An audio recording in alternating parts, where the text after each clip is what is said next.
அனைவருக்கும் வணக்கம் மக்களே, வணக்கம். சற்று முன் கிடைத்திருக்கக்கூடிய ஒரு மிக மிக முக்கியமான செய்தி ஒன்று வெளியாகியுள்ளது. சற்று முன் செந்தில் பாலாஜிக்கு துணை முதல்வர் பதவி, உதயநிதி பெரும் கவலைக்கிடம், ஸ்டாலின் அதிரடி, இது மாதிரி செய்திகள் வெளியே இருக்கு.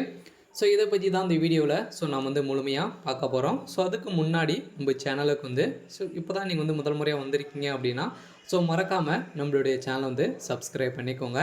ஸோ வாங்க வீடியோக்குள்ளே போகலாம். ஸோ செந்தில் பாலாஜி அவர்கள் பார்த்தீங்கன்னா ஸோ 1.5 வருட காலமாகவே புழல் சிறையில் திமுகவுக்காகவே உழைத்து ஸோ அவங்க புழல் சிறையில் அனுபவித்துட்டு வந்திருக்கார் இல்லையா.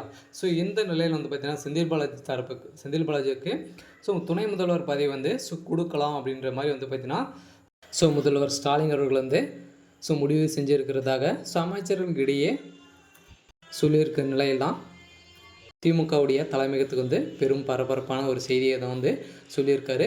இருந்தாலும் செந்தில் பாலாஜி அவர்களுக்கு அடிக்கக்கூடிய ஒரு ஜாக்பட்டாக ஸோ அவர் பார்த்திங்கன்னா ஜாக்பட் ஸோ அடிச்சிருக்கு. இதனால் செந்தில் பாலாஜி அவர்களுக்கு துணை முதல்வர் பதவி ஸோ கிடைக்குமா அப்படின்றத ஒரு கேள்விக்குறி தான். இருந்தாலும் உதயநிதி ஸ்டாலின் அவர்கள் தான் பார்த்திங்கன்னா துணை முதல்வர் பதவி அப்படின்ற மாதிரி சொல்லியிருந்தாங்களே. இது வரைக்கும் பார்த்திங்கன்னா குடும்ப அரசியல் தான் திமுகவில் இருந்துச்சு. அந்த குடும்ப அரசியலை மாற்றிட்டு பார்த்திங்கன்னா இப்போ ஸோ செந்தில் பாலாஜி அவர்களுக்கு துணை முதல்வர் பதவி ஸோ கொடுக்கலாம் அப்படின்ற மாதிரி ஸோ முடிவுகள் செஞ்சுருக்காங்க. இருந்தாலும் ஏற்கனவே பார்த்தீங்கன்னா ஸோ துரைமுருகன் அவர்களுக்கு பெரிய சண்டைகள் வாதங்கள் ஏற்பட்டு இருந்துச்சு இல்லையா. ஸோ துணை முதல்வர் பதவி உதயநிதிக்கு கொடுக்கலாம் அப்படின்ற முடிவு செஞ்சுருந்த நிலையில் செந்தில் பாலாஜி அவர்கள் வெளியே வந்த உடனே பார்த்தீங்கன்னா அவருக்கு ஸோ கொடுக்கலாம் அப்படின்ற மாதிரி சொல்லியிருக்காங்க. எதனால் அவருக்கு கொடுக்கலாம் அப்படின்ற திமுக தலைமை முடிவு பண்ணியிருக்கு அப்படின்னா திமுகவுக்காக பார்த்தீங்கன்னா அவர் எந்த ஒரு எவிடன்ஸும் கொடுக்காம ஸோ அவர் பார்த்தீங்கன்னா அவர் 1.5 வருட காலமாக திமுகவுக்காகவே புழல் சிறையில் இருந்து வந்திருக்காரு. ஸோ இந்த நிலையின் அடிப்படையில் அவர் பார்த்தீங்கன்னா திமுகவுக்காக அவர் நிறைய உழைப்பார் அப்படின்ற ஒரு நோக்கத்தோடு பார்த்தீங்கன்னா ஸோ செந்தில் பாலாஜி அவர்களுக்கு துணை முதல்வர் பதவி கொடுக்கலாம் அப்படின்ற மாதிரி முடிவு செஞ்சுருக்காங்க. இருந்தாலும் என்னென்ன அவருடைய வழக்கில் ஜாமீன் கிடைச்சிருக்கு.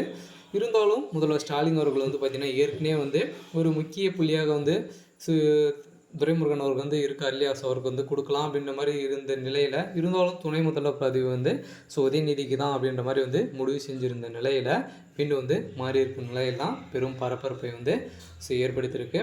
இருந்தாலும் உதயநிதி ஸ்டாலின் போட்ட கண்டிஷனால் தான் பார்த்திங்கன்னா இந்த துணை முதல்வர் பதவி செந்தில் பாலாஜிக்கு கை மாறி இருக்குது. இதில் என்ன கண்டிஷன் தான் போட்டார் அப்படின்னா ஸோ பார்த்திங்கன்னா சீனியர் ஸோ மூத்த அமைச்சராக இருக்கக்கூடிய ஒரு 3 அமைச்சர்கள் இருக்காங்க இல்லையா. ஸோ அவங்கள 3 பேருமே ஸோ நீக்கணும் அப்படின்ற மாதிரி அவர் போட்ட உத்தரவால் தான் பார்த்திங்கன்னா ஸோ உதயநிதி ஸ்டாலின் அவர்கள் துணை முதல்வர் பதவி ஸோ இழந்திருக்காரு.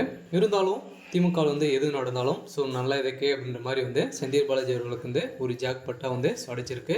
இருந்தாலும் என்ன நடக்க போகுது அப்படின்றத வெயிட் பண்ணி பார்க்கலாம். ஸோ இது மாதிரி அரசியல் சார்ந்த நிகழ்வுகளை தெரிஞ்சுக்கணும் அப்படின்னா மறக்காமல் ஸோ நம்மளுடைய சேனலை சப்ஸ்கிரைப் பண்ணிக்கோங்க. தேங்க்யூ.